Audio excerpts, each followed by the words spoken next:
ખેતી કરીએ ખતથી યુટ્યુબ ચેનલની અંદર ખેડૂત મિત્રો આપનું હાર્દિક સ્વાગત છે। આજે આપણે ડુંગળીની અંદર છેલ્લા જે લાસ્ટ 20 થી 30 દિવસની અંદર કરવામાં આવતી માવજત વિશેની માહિતી આપીએ। જ્યારે તમારી ડુંગળી 50 થી 60 દિવસની થઈ જાય છે અને ત્યારે જેમાં તેનું દાણાનું કદ, શાઇનિંગ અને લાઇટિંગ વધારવા માટે જો આપણે આઈ એગ્રીની પોટલી કે નો સ્પ્રે અથવા તો ડ્રિસિંગ દ્વારા ઉપયોગ કરવામાં આવે તો તેના ખૂબ જ સારા પરિણામ મળેલા છે। પોટલી કેની અંદર પોટેશિયમ લેક્ટો સ્વરૂપની અંદર 14% હોવાના કારણે જે છોડ છે સંપૂર્ણ શોષણ કરે છે અને પોતાની રોગ પ્રતિકારક શક્તિમાં પણ ખૂબ જ વધારો થાય છે અને આપની ડુંગળી 15 થી 20 દિવસ પહેલા પરિપક્વતા ઉપર લઈ જાય છે।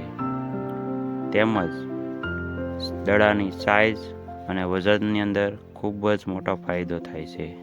તો જો આપ ડ્રિસિંગ દ્વારા આપવા માંગતા હો તો 1 એકરની અંદર 700 થી 800 મિલી અને સ્પ્રે દ્વારા આપવા માંગતા હો તો 1 પંપની અંદર 50 મિલી નાખી શકાય છે અને ડ્રિસિંગની અંદર પોટલી કે ની સાથે 1 એકરે 500 ગ્રામ બ્લુ કોપર બંને સાથે મિક્સ કરીને જો ડુંગળીમાં પાવામાં આવે તો છેલ્લે જ્યારે દડા પરિપૂર્ણ બને છે અને જે બાફિયાનો પ્રશ્ન આવે છે તેના કારણે ઉત્પાદનમાં ખૂબ જ ઘટાડો થઈ શકે છે, તેમાં પણ ખૂબ સારું પરિણામ મળી રહે છે। પોટલી કે છોડને આપ્યા બાદ આપને 2 પિયત જરૂર આપવાના રહેશે જેથી કરીને આપની દવાનું સંપૂર્ણ છોડ શોષણ કરી શકે। તો આ હતી માહિતી ખેડૂત મિત્રો। આવા જ અવનવી માહિતી લેવા માટે આપની ચેનલ ખેતી કરીએ ખતથી ને લાઈક કરો, શેર કરો અને સબસ્ક્રાઈબર કરો।